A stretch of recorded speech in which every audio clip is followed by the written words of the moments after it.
너희 안에 이 마음을 품으라 곧 그리스도 예수의 마음이니 그는 근본 하나님의 본체시나 하나님과 동등됨을 취하고 여기지 아니하시고 오히려 자기를 비워 종형체를 가지사 사람도 같이 되셨고 사람의 모로 나타나사 자기를 낮추시고 죽기까지 복종하셨으니 곧 십자가에 죽으심이라. 이름으로 하나님이 그를 지극히 높여 모든 이름 위에 뛰어난 이름을 주사 하늘에 있는 자들과 땅에 있는 자들과 땅 아래 있는 자들로 모든 무릎을 예수 이름에 꿇게 하시고 모든 입으로 예수 그들을 주라 신하여 하나님 아버지께 영광을 돌리게 하셨느니라. 아멘. 너희 안에 이 마음을 품으라.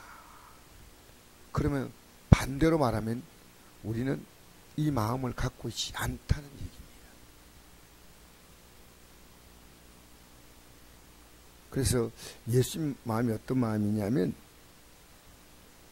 6절 벌써 보니까 그는 근본 하나님의 본체시나 하나님과 똑같은 분이 예수님이라고 말이에요. 본체 똑같다는 거예요. 하나님과 동등됨을 취하고 되지 아니하시고 오히려 자기를 비워 첫째 자기를 비웠죠. 그 다음에 종의 형체를 가지사 사람과 같이 되셨고 자기를 낮추었죠. 죽기까지 복종했다. 죽기까지 복종했다. 이것이 우리 예수님이 가진 마음이에요. 그러므로 하나님은 그를 지극히 높였다라고 말합니다. 여러분, 우리 예수 믿는 것은요, 예수님과 같이 마음을 같이 가짐으로 예수님과 같은 영광을 누리는 겁니다. 그게 우리가 가야 할 길이에요. 여러분 왜 그렇게 못 삽니까? 라고 말할 수 있는 그런 사람 없습니다. 우리가 살아가던 삶이요, 지금까지 너무나 익숙해 있었습니다. 그 바꾸는 거 쉽지 않습니다. 저도 지금 작년에는 이만큼 생각하지 않았지만 올해는 아니야. 올해는 정말 바뀌어야 돼. 왜 못 바뀌느냐면요, 마음과 삶은 같이 가는 거예요. 마음이 안 바뀌면 삶은 절대 안 바뀌어요. 근데 마음의 기준이 뭐냐면 예수님이라 그 말이에요. 여러분 얼마나 종교가 탐욕적이냐면요, 예배당에 나와가지고 내가 복 받겠다, 내가 복 받는 게 아닙니다. 인간은 자기가 하나님 같이 높아지려고 하는 데 마음이 있습니다. 높아지려는 마음, 더 많이 가지려는 마음, 더 잘 되려는 마음, 이겁니다. 인간은 하나님께서 정말 우리에게 원하시는 삶이 무언가에 대해서 별로 관심 갖지 않습니다. 근데 내가 잘 되면 된다고 생각합니다. 근데 세상은요, 마음이 바르지 못한 사람이 정치를 잡으니까 나라가 얼마나 복잡한지 몰라요. 바르지 못한 사람이 부모가 되니까 자녀 인생을 망치는 거예요. 여러분, 바르지 못한 사람들이 사니까요, 세상은 이게 정글입니다. 정글. 정글에 가면요, 힘센 놈이 이기지 않습니다. 자, 그러면 질서가 있어요. 여러분, 우리 꼭 기억하십시다. 우리 예수님 마음 안 가지면 안 돼요. 사람들 마음은 전부 다요, 내가 잘 되고 싶고, 내가 병도 고치고 싶고, 내가 돈도 많이 갖고 싶고, 내가 성공하고 싶고, 다른 사람 앞에서 막 내가 이런 삶을 나타내고 싶지만 이게 아니란 겁니다. 이게 아니란 거예요. 이건 하나님이 높여줄 일이에요. 하나님이 높여주었다. 얼마나 우리가 엉터리로 믿고 있다는 거예요. 나 자신을 돌아보면서. 여러분, 너희 안에 이 마음 품으라. 예수의 마음이다. 그래서 예수님은요, 말씀이 육신이 오셨다. 예수님이 어떻게 사셨을까? 예수님은 어떤 생각을 했을까? 이런 상황에서 예수님은 어떻게 했을까? 찰스 셀돌이라는 사람이 있습니다. 그 사람이 쓴 소설의 제목이요, 예수님이라면 어떻게 했을까? 지금도 시중에 팔아요. 그 어떤 목사님이 강단에 설교하고 있는데 이 가난한 어떤 성도가 들어오다가요, 쓰러졌어요. 근데 목사님이 설교하다가요, 설교를 딱 멈췄어요. 예수님이라면 저 사람을 일으켜 줄 것이다. 그 설교 딱 멈추고 가가지고 그 사람을 부축해서 이렇게 세워주었어요. 예수님은 어떻게 했을까? 예수님이라면.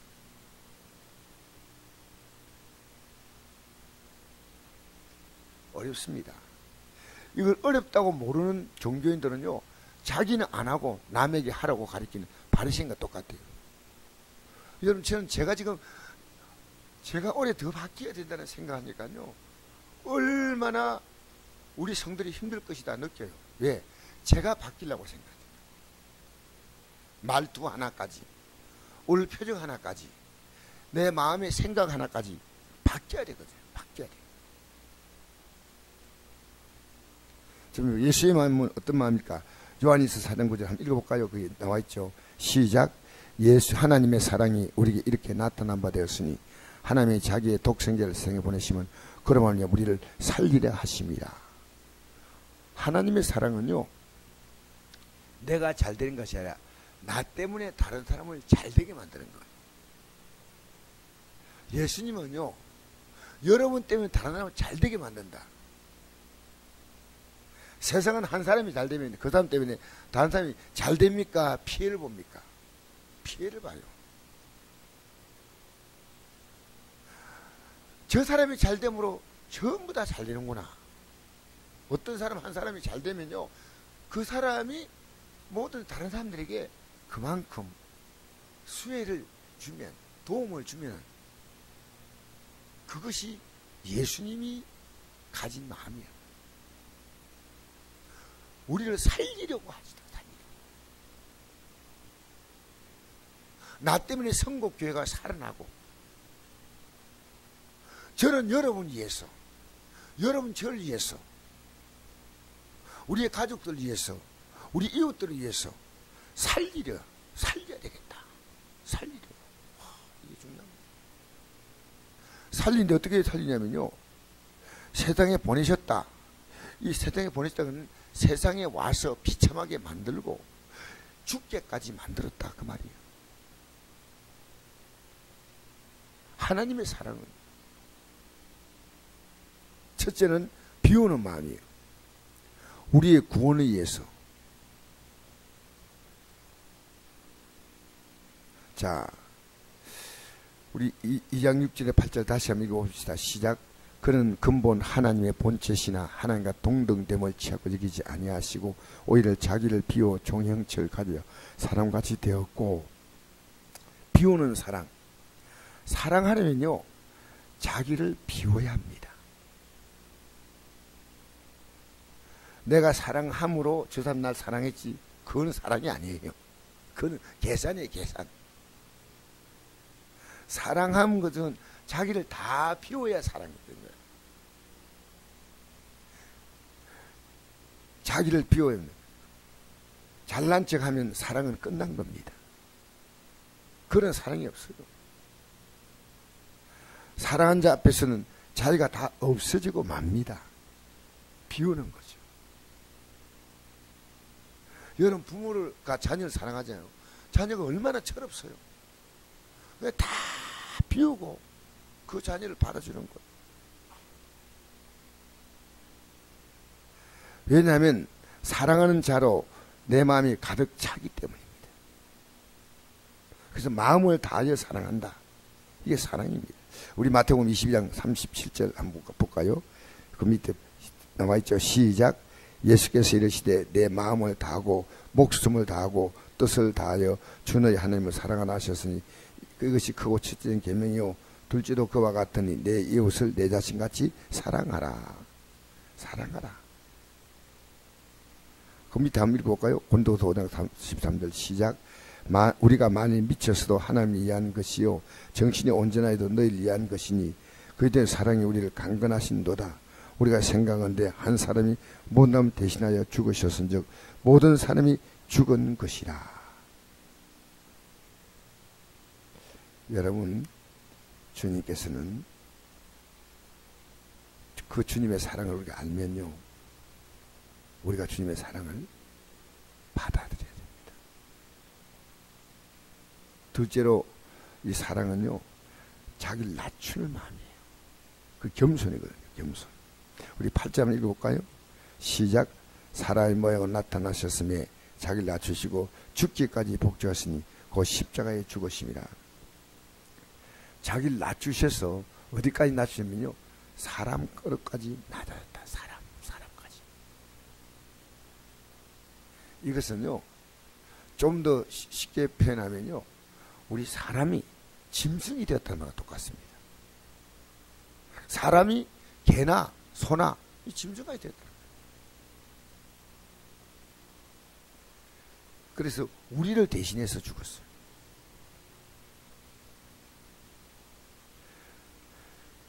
그래서 하나님이 완전히 사람이 되셨습니다. 여기에 큰 희생이 있습니다. 이게 겸손입니다. 겸손은 사람과 똑같은 모양이 되었다는 거예요.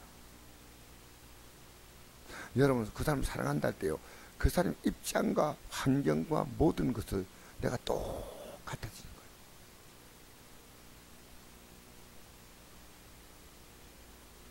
내가 위에서 아래를 내다보는 게 아닙니다. 그 사람과 똑같은 마음으로 그를 바라볼 수 있습니다. 그래서 이것은 큰 희생이죠. 세 번째로 이제 죽기까지 복종했다. 예? 죽어야 부활합니다. 여러분, 기독교 신앙은요, 죽음이 없는 부활은 없습니다. 죽음을 통해서 우리는 영원히 우리는 죽지 않은 그리스도의 형상으로 옷 입게 된 줄 믿습니다. 사람같이 되었고 죄인의 모습으로 나타나셨는데 그리고 죽으셨어요. 십자가는 이 지상에서 인간이 개발한 가장 잔혹한 사형법이에요. 십자가 짓기 전에 예수님은 조롱과 침뱉음과 뺨을 맞고 채찍을 맞고 십자가에 달릴 때는 여러분 그의 옷을 다 벗긴다는 사실을 아셔야 됩니다. 인간이 당할 수 있는 가장 치욕과 고통과 아픔을, 그리고 단번에 죽는 것이 아니라 그 고통 속에서 서서히 죽기 때문에, 그래서 예수님을 빨리 죽게 하시려고 뼈를 꺾었다. 그 당시에 사형수들은 뼈를 다 꺾었어요. 근데 예수님 뼈를 꺾지 않았어요. 왜? 구약에는 예수님의 뼈를 하나도 꺾이지 않다 했거든요. 예수님은 그 전에 뼈를 꺾으려고, 이 사형수의 고통을 들어주려고 뼈를 꺾으려고 갔더니 이미 숨을 거둬버렸어요. 예수님의 고통이 그렇게 심했다는 겁니다. 보통 며칠씩 달려서 신화와 고통하면서 죽는데 우리 예수님은요, 얼마나 고통스럽더니 이미 가니까 숨을 거둬버렸어요. 그런데 예수님 좌우에 있는 강도는 뼈를 꺾었어요. 그때까지 신음하고 있기 때문에. 그만큼 고통이 컸다고 말이에요. 그래서 우리에게 자기의 모든 걸 다 주시고 마침내 죄인의 모습으로 대신 죽으셨다 그 말이에요. 읽어볼까요? 고린도서 5장 21절 시작. 하나님이 죄를 알지도 못하시는 우리를 대신하여 죄로 삼으신 것은 우리로 하여금 그 안에서 하나님이 의가 되게 하려 하심이라. 할렐루야. 예수님이 죄가 되심으로 우리가 의가 됐다는 거예요. 그 죄는 예수님이 우리의 죄를 짊어졌어. 온 인류의 죄를 짊어지니까 얼마나 그 고통이 크겠어요. 그래서 예수님은 십자가에 달렸어. 학자들이 많으니까 저는 이걸 뭐라고 말할 수는 없지만요, 물과 피는요 심장이 터져서 나온다 그래요. 심장이 터지면 물과 피를 흘렸다고 성경에 나오거든요. 예수님은 너무너무 고통이 컸습니다. 자, 두 번째로 생각할 예수님의 마음은 품은 사람은 예수님과 함께 높여주신다. 할렐루야. 9절 11절 읽겠습니다. 시작. 이름으로 하나님이 그를 지극히 높여 모든 이름 위에 뛰어난 이름을 주사 하늘에 있는 자들과 땅에 있는 자들과 땅 아래 있는 자들로 모든 무릎을 예수의 이름에 꿇게 하시고 모든 힘으로 예수를 주라 신하여 하나님께 영광을 돌리게 하셨느니라. 할렐루야. 여러분, 우리 예수 믿고 앞으로 여러분의 삶이 어떠냐면요, 이 마음 품으면 이렇게 된다는 거예요. 이 마음 품으면 이렇게 만들어 주신다는 거예요. 그래서 우리 예수님은요, 우리의 맏아들이 하나님 맏아들이라고 나와 있습니다. 우리가 그 형제들이에요. 형제들. 로마서 8장 29절 그가 맏아들이고 우리로 그의 다 자녀를 삼으신 것이 하나님의 계획입니다. 가장 뛰어난 이름을 주겠다. 영원히 뛰어난 이름을 갖는 거예요. 여러분, 우리 예수 믿고 이 땅을 떠나가지고 앞으로 누릴 영광은요, 좋은 곳에 가는 게 아니에요. 말할 수 없는 영광을 가지고요, 영원히 사는 거예요. 얼마나 그리운 삶이 짓밟히고 상처받고 고통받고 사는 우리에게 다가올 영광의 날을 아십니까? 그게 우리가 참는 거예요. 험하고 높은 이 길을 싸우며 나가는 거예요. 여러분, 세상 유혹이 있기 때문에 여러분 마음 바꾸는 게 쉽지 않아요. 여러분, 예수 믿는 것은요, 쉬운 것처럼 보여도 결코 쉬운 문제는 아닙니다. 때로 귀찮아야 되고 때로 손해보는 것처럼 느껴지고, 실제 손해는 아니죠. 손해보는 것처럼 느껴져요. 때로는 내가 좀 이렇게 좀 마치 내가 좀 답답하게 느낄 때가 많습니다. 분하게 느낄 때 있어요. 참아야 되나? 이 말 해야 되는데. 그때 여러분, 우리 앞에 다가올 그 영광을 바라봐야 됩니다. 영광을 바라봐야 됩니다. 인간은 이 땅에서요, 어제가 잠깐 본데 대만이요, 그 500몇 미터 되는 큰 대만 타이페이 그 중앙에 큰 빌딩인데요, 그 국민들이요 몇백만이 그 성탄이다 연말에 그 딱 좋은 자리 찾아가지고요, 그 불꽃놀이 본다고 막 모여드는 거예요. 그 불꽃놀이 보면요, 사람들이 환성하면서 기자가 이러는 거예요. 뭘 지금 저 보면서 어떤 생각을 하십니까? 하니까 나는 저걸 보면서 내 소원을 빈다. 다 그래, 다 소원을 비는 거예요. 인간은 불꽃놀이 보고 소원 빌고 그리고 똑같이 사는 거예요. 인간은 불꽃놀이 보면서 한호 지르고 희망을 품고 아무 소용없습니다. 아무 소용없어요. 산에 가서 또는 해봤자 여러분 그게 답을 줍니까? 인생 그렇게 속아 사는 거예요. 속아 사는 거예요. 그 답이 없어요. 우리는 얼마나 헛된 시간 보내고 헛된 물질 쓰고, 여러분 우리 그렇게 살지 맙시다. 오늘 이 말씀을 마음에 품게 되기 바랍니다. 우리 요한계시록 3장 20절에서 22절 읽겠습니다. 시작. 볼지어다 내가 문 밖에 서서 두드리니 누구 내 음성을 듣고 문을 열면 내가 그에게 들어가 그와 더불어 먹고 그는 나와 더불어 먹으리라. 이기는 그에게는 내가 내 보좌에 함께하여 주기를 내가 이고 아버지 보좌에 함께하는 같이 하리라. 귀인 자는 성령에게 들어가신 말씀을 들을지어다. 할렐루야. 오늘 여기까지. 오늘 이 아침에 이 각오로 기도합시다. 할렐루야. 여러분 축복합니다. 이 말씀을 선포하고 축복합니다 하면 이 말씀을 붙들고 기도하십시오. 기도하겠습니다. 아버지 하나님, 오늘